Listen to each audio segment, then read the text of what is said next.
Wake Up. Crew Marcus here with Warrior.meets.scholar. Wanted to put out this masterclass video for pad holding 101 for beginner, intermediate, and even advanced people that need a reminder, and even coaches on helping get newer people up to speed on holding pads faster. We always say in our gym that pad holding is one of the hardest skill sets to learn. In this class, we're going to go over the basics of fundamentals, the stance, the arm position, the distance management, and any type of footwork that you may need. It's a very basic overall scenario. All of it applies to any advanced combination that you have, as long as you maintain the fundamentals that are done in this video. So, this is not a coaching video on how to put combinations together for your fighter. This is not something on teaching them to spar while you're pad holding. This is just a video to hold kick pads in a proper position with the proper amount of resistance and the proper amount of timing. After that, everything can be built upon. I didn't put anything into coaching in here because each program is going to have its own coaching protocol and its own coaching style as far as the combinations that you're going to put together. All of that can be built off of this masterclass. So enjoy. If you have any questions, I'll leave any information at the end of the video so you can reach out to me personally. I'll directly answer all of your questions. Train hard. Okay guys, so I have Cade here. How long have you been training with us, Cade? I'm on my 8th month. 8th month, so 8th month in Muay Thai. And we're going to continue our basics of pad holding here with Cade being the hitter. So the first thing that's super important is your stance. Okay, so if Cade's standing here, so you're going to face me. Okay, so if Cade's standing here in a stance, I need to be almost matching him. So, and Cade is a right-handed fighter, so I want to stand in the right-handed stance. If Cade switches his stance to a lefty stance, I actually want to switch mine. That way I can keep in my head what hand should be his jab and what hand should be his cross. But now that he's a righty, so we'll switch back to the normal righty stance. Second thing you got to do is your arm position. So a lot of people, when they first learn pads, they hold their pads like this. Okay? If I hold my pads like this, Cade isn't targeting out here. He's targeting right here, right? So, when I hold my pads in, I gotta hold my pads up like this, like I would my gloves naturally. What that does is that puts all the strength here in my tricep and my elbow and my lat. If I have them out like this, I have it all on the back of the shoulder. That's going to be problematic, especially when you start taking hits like this. This is where people injure their shoulders. Here I have a good shock absorber. The third thing that's important is distance management. So Cade is shorter than me. If Cade was taller than me, my distance may be back a little bit based off of their reach. Okay, so you have to be able to judge their arm distance and their kicking distance to have good distance management for your partner so they're hitting with the proper parts of their body, they're not overextended, and they're not too tight. Okay? Fourth, footwork. So as Cade steps forward, I will step back with him to keep maintaining the distance. Generally speaking, unless the drill is for him to close distance and get into a tight clinch or something like that. The other thing is distance based off of a kick. So there's punching range, jab, and then there's kicking range. Okay, those are two separate ranges.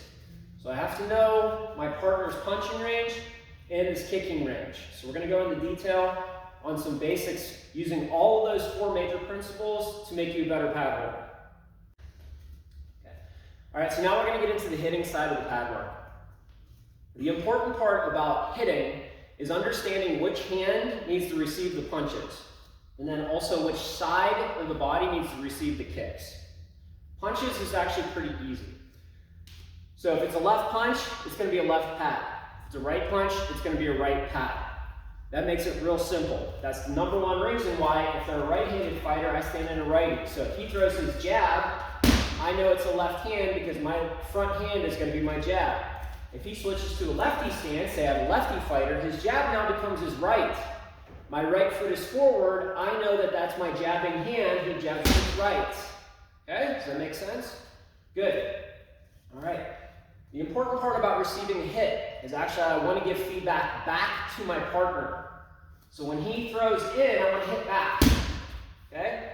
See how I'm jamming back into the pad, but I don't want to slam it so hard that I injure my training partner. So you kind of want to match their power with your power. So if he throws a nice, easy, light jab and cross, I throw nice and light. But if he comes in and brings it nice and hard, I bring more power to the resistance of the punch. That gives him better feedback, it gives him better flow, and it allows him to get into the transition of energy through his hips and his legs. It also lets him into the next punch faster. So that's how you get your combinations looking good. You have really good pad holding. If it's sloppy pad holding, like this, jab, and then I do a cross, and then maybe I do a hook, that's real sloppy and slow. They're not going to have a good workout for that. So, but if I want to keep it nice and tight and quick, so he's going to throw a jab, cross, hook. Good. He just throws right in there nice and quick because I'm keeping up with his hands. So that's one of the big things as far as keeping up. Okay, so the next thing that we're going to do is also the position and angle that the pads come in is really important. So when I'm throwing, when he throws a jab, I want to meet it in my own center line. So the line that runs straight down my nose to the center of my chest, right down to the center of my pelvis. So that's where he wants to meet it. Okay? Same thing with the cross. Boom, straight in. Okay? Now your hooks are going to be the same thing. They come across the body like this. So I want to meet that straight up here with my belly button. Okay? So if he throws a left hook to the body, I want to try to meet him right in there with my belly button. Okay? And I swing this inward. I don't just use my arm. That can be problematic, especially if you're late. So what I like to do is I like to turn my hip with my hand. So he throws the left, I spin in a little bit with my hip. That allows my hand to keep up. Also, if you notice, if I just swing my arm, I have this big sweeping motion. Okay? If I get hit out here, I'm going to get my shoulder injured or tweaked, or even my elbow. But if I come in like this, notice it's real tight, it's shorter, and it's all maintained by my hip.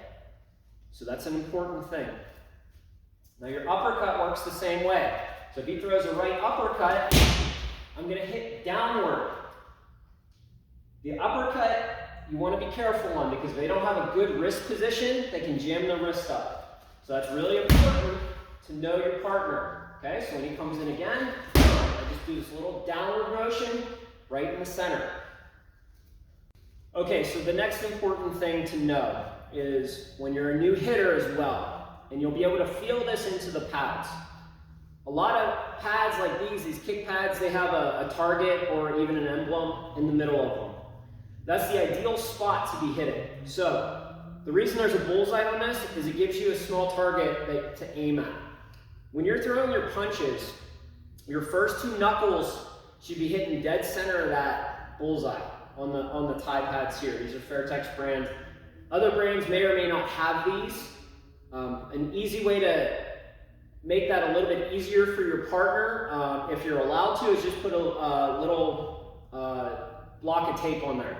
Just to give them something to see and something to focus on. That's an aim small, miss small concept. So if I'm aiming at a small point of the pad, I may be left or right just a little bit, but I'm really concentrated in that good area. Now, on Cade here, so face the camera, he wants to hit on this half of his glove, right here. If he hits on this half of his glove, he's going to have his wrist turn in a little bit. It's not going to be as solid of a hit. You want to hit with the first two knuckles primarily. Those are the knuckles that lead a punch. Even hooks and uppercuts, it's all the same.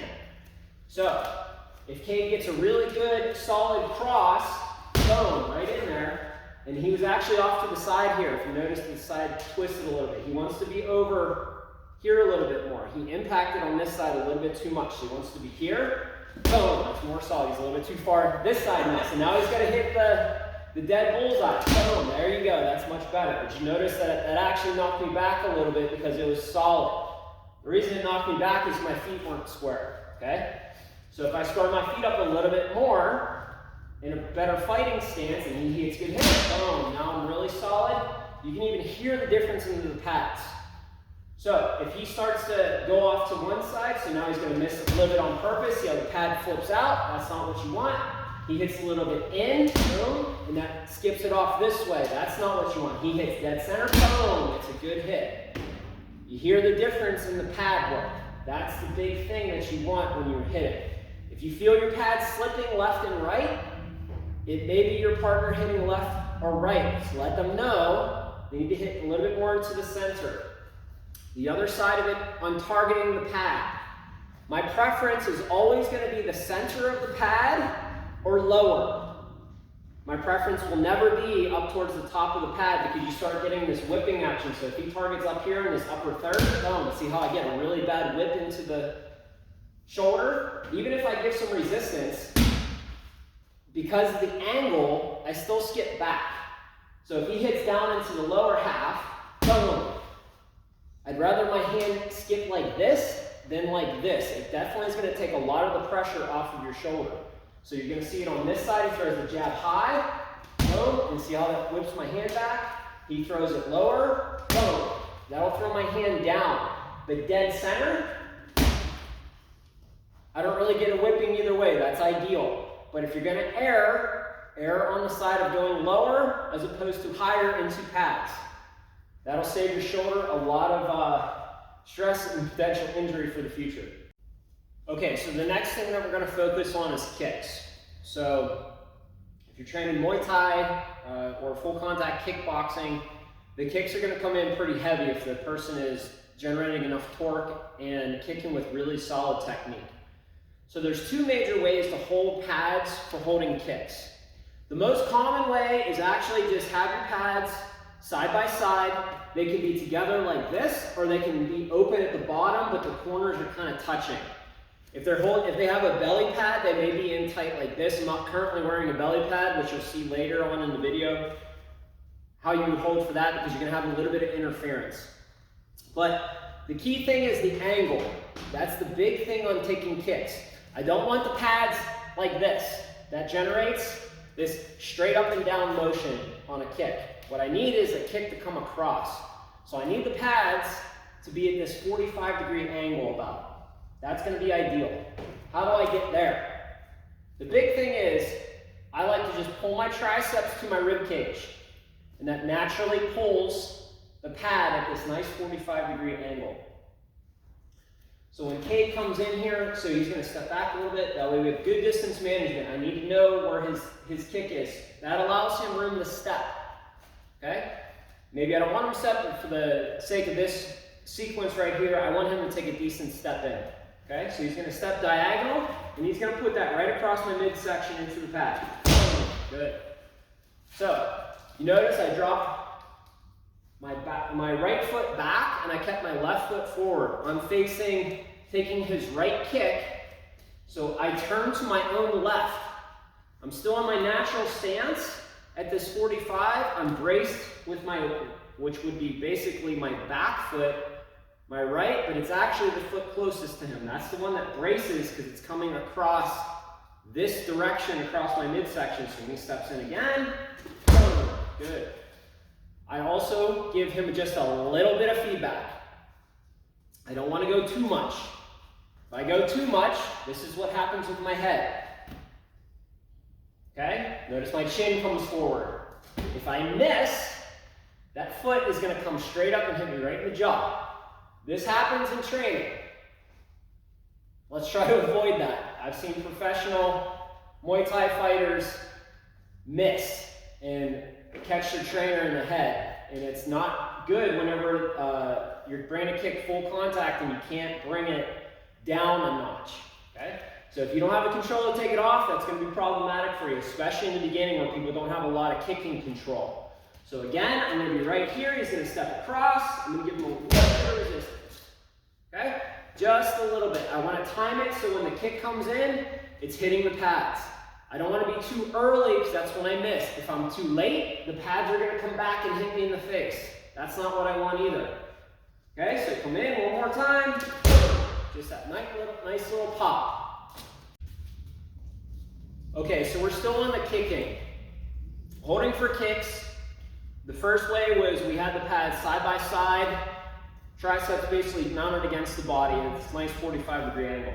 The other way you can hold kicks is you have the kicking side, pad out, same thing, tricep down. You have the backhand that's not receiving the side kick just over the back of it, so I'm like crossed behind my own arm. This is good for getting a smaller surface area, so this is really good for people that may have shorter legs, really good for kids. Also, if they have an injury on their foot or something like that, and a foot slap is problematic for them to hit pads. So when I do this, this reduces the surface area. Yeah, they're not going to get as much shin conditioning or shin impact. These pads are soft, you're not going to get a lot of shin conditioning as it is on these anyway, but if you have a hard set of pads, you're definitely going to get way less shin conditioning. So my stance still stays the same. He's going to step in, he's going to drill the right leg across, he's going to aim for the bullseye. Boom. Okay? Same thing. Some people find this a lot easier. So when he comes in again, nothing really changed. You may have a different sound on the pads, but it's still coming in equally as hard. The downside to holding it like this is you're taking the entire kick on one arm. So you may feel this in your arm a lot more, especially if the person can kick really hard.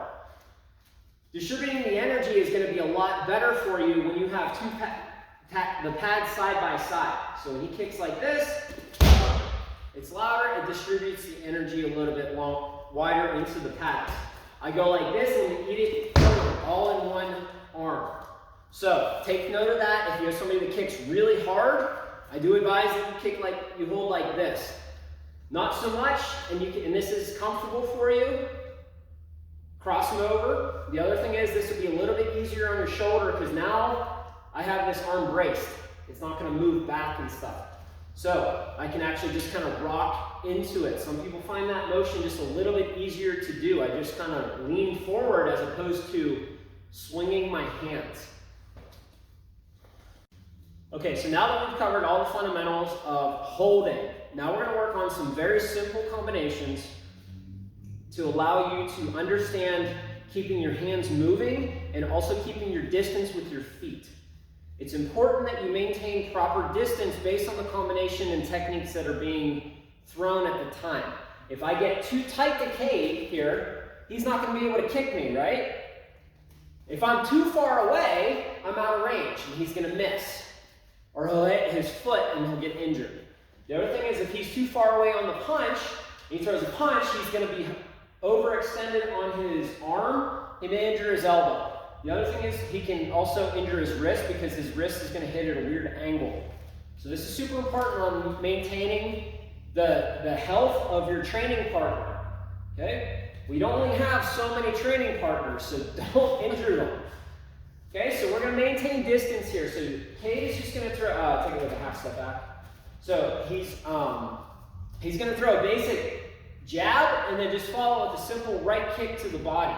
So he's going to step in with the jab, and then I'm going to turn to make space for his kick. So he follows the kick now.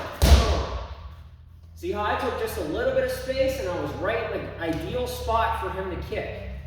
Now I've worked with Cade here for about 8 or 9 months now, like we were saying earlier, so I understand his distance. I've also been doing this for decades, so I understand distance pretty easy. This may take you a little bit longer to figure out, but really it's a very simple step that puts you in very good position. He resets to his starting point. We're both in our fighting stance. He's in a left lead, I'm in a left lead. He comes in with his jab, boom, I just step back. Boom. That little step gives me just enough range for the pads. That's all you need to do. Step back, reset. Okay, so if I do this though, jab, and I just turn, see how he started to get a little bit more cramped? He hit more with his knee in the upper part of his shin than the bottom part of his shin. That's a byproduct of me not making enough space for him. Maybe that happens in a fight, but that's not what we're doing right now. We're just training pad work, so you want to give them proper distance management so they understand what it's like to feel the full power of their own kick. Also, read where their partner should be to land the kicks properly. So reset again. So I'm going to do it properly this time. Jab, boom, kick, boom. Good power. All right, I'm going to do it improperly this time. I'm going to cramp him up. He's going to jab, boom, I'm just going to twist. He still gets a decent kick, but it's not optimal. And how cramped up do you feel? Pretty cramped up. I actually hit my knee on the top pad. He hits his knee on this one. That's not really what you want. You want shin on both pads. Okay, so one more time again, just simple jab, boom, boom. That's it. Okay, very simple. If I was going to do it on his left kick, because it's going to be a switch kick, let's just say he throws a jab cross, now he throws a switch kick, I'll just drop my right foot back a little bit. See how I just turned? I still gave him space. Okay, so again, jab cross, drop, give him a little bit of space to throw the kick. So if I don't give him space, this is what it'll look like. Jab cross, boom. Still, see how he was off balance there? He kind of lost his balance because I didn't give him enough space to throw the kick properly. So you always want to give your opponent appropriate amount of space. Bang, bang. Good. You can hear the difference in the pads, you'll feel the difference in the pads. So that's what you want to create the proper amount of space for your partner. Okay, so if you're training in the Muay Thai style and you're practicing your elbows.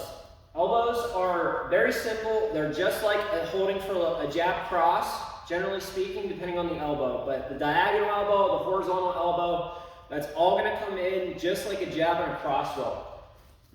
So what I want is I want to hold this high.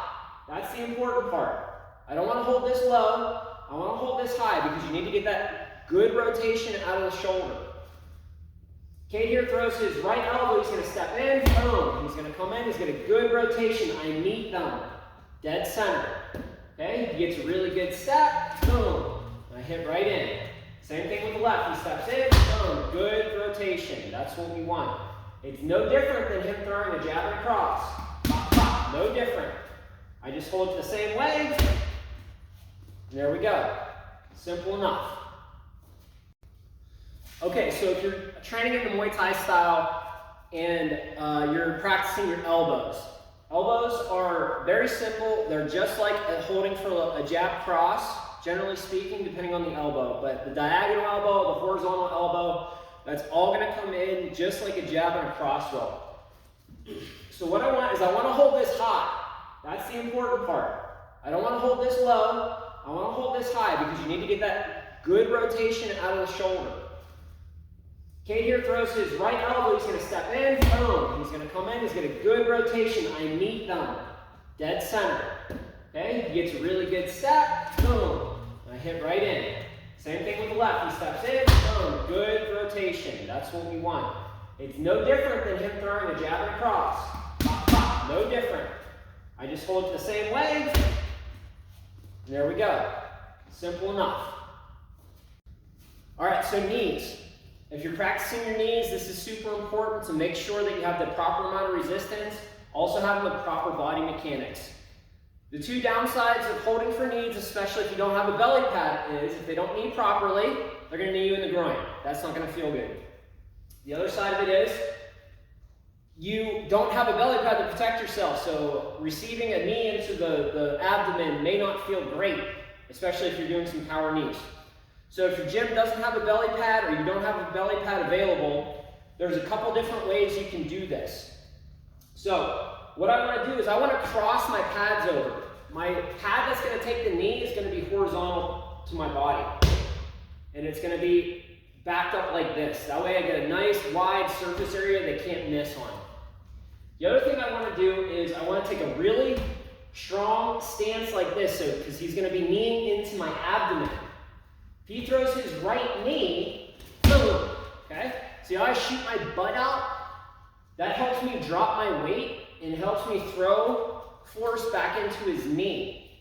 It also gets my groin out of the way. So if somebody's really tall, has long legs, especially if they have long femurs, that knee can sneak through and still hit you in the groin if you keep it like this. I don't want that to happen, even though I'm wearing a steel cup. So when he comes in, he steps in, boom, and I shoot it straight back to his foot. So where his foot starts, his starting point, that's where I'm throwing the pad back to. Not where it currently is, where it started from. That way I give him the proper energy of what it would feel like to knee directly into the abdomen. So again, boom, straight in, okay? If he throws the switch knee, boom, same thing, okay? On the knees, you can't hit hard enough back into the knee. I always tell people, hit as hard as you possibly can back into the knee. That keeps it, because if I don't give him any resistance, boom, the pad is going to come up and it's going to hit me in the face. That's not going to feel good, especially when you have your knuckles hitting you in the face. I've busted up my lips several times from not giving enough feedback into the knees before. So nice and hard.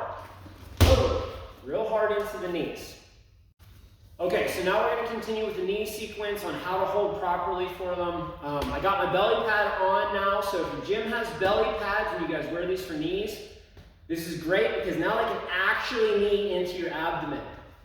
The key thing as the person receiving the knee is you want to flex your core. You want to flex your core as the knee is coming in. That's going to prevent you from getting your breath knocked out of you. And it's also going to condition your body to get used to taking the knees to the body or any punches or kicks to the body. Yeah, this isn't exactly how you condition your body to take body shots. However, you can take some really hard body shots into a belly pad. Hardest I've ever been hit in my life, I was wearing one of these.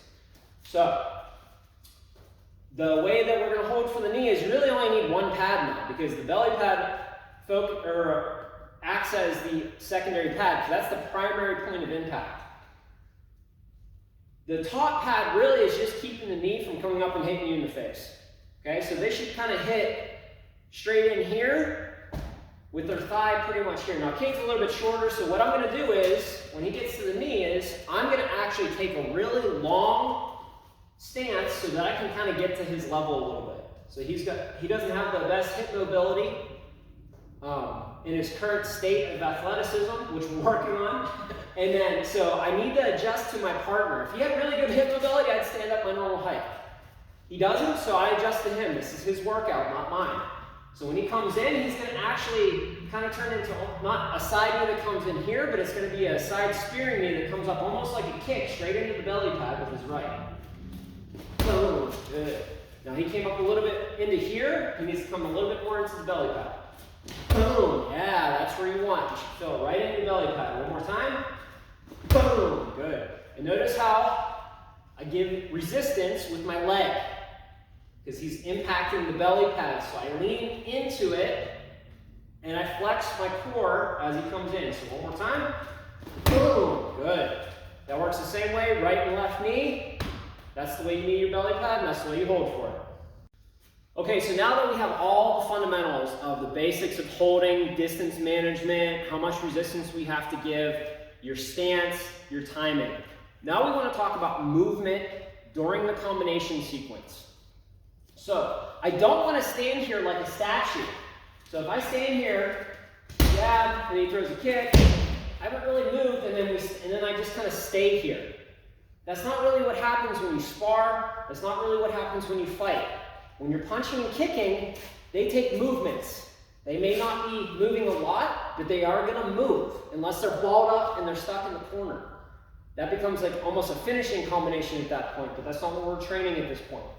So when he comes in, we're just going to throw a simple jab, boom, and then I move a little bit to make them move. So we circle, okay? And then he throws again, boom, okay?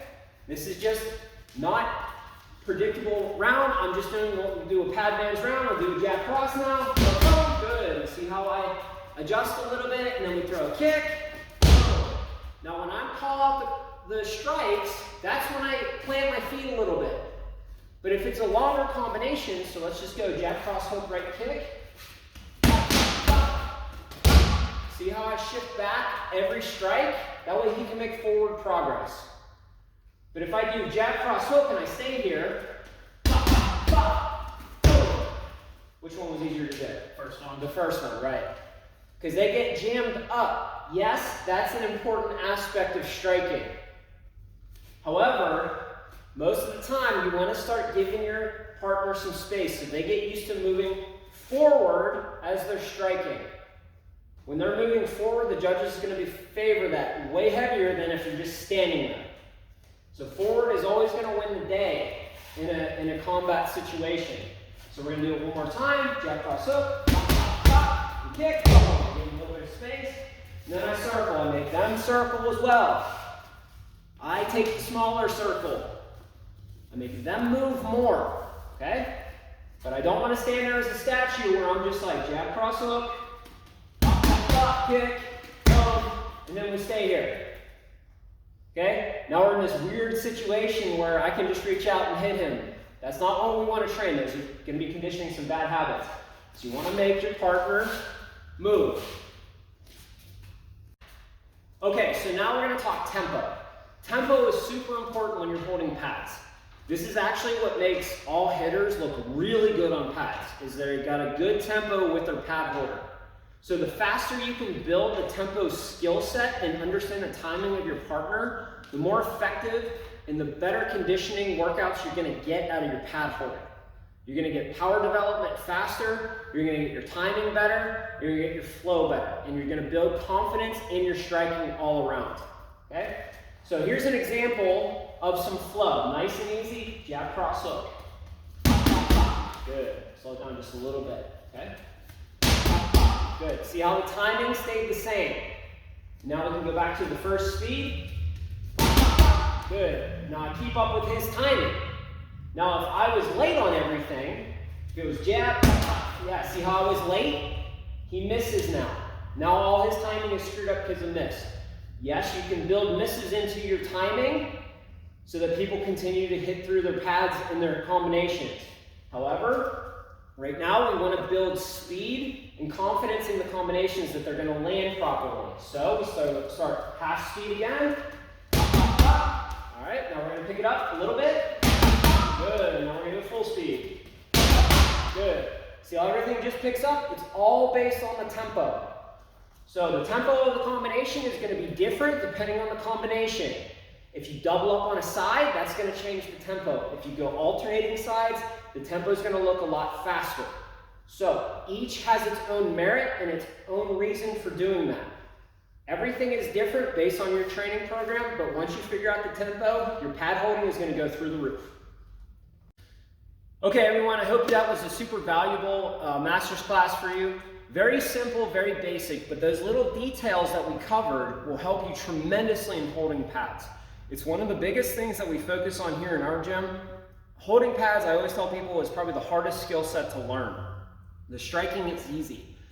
But if you can't hold pads, your workouts become way less effective with a partner, especially when you're in big group classrooms.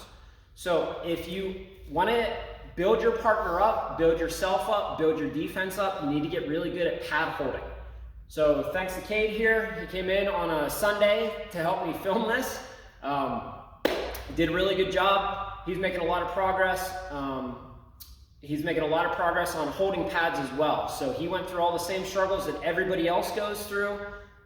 Very simple solutions, very simple fixes. It's all in the details, guys. So look at this video as reference as much as you want, and then go back to it. Even a seasoned person could use a couple reminders, maybe just a couple little details that maybe they're not thinking about for when they're even teaching pad holding to new students. So have a good day, train hard, train smart.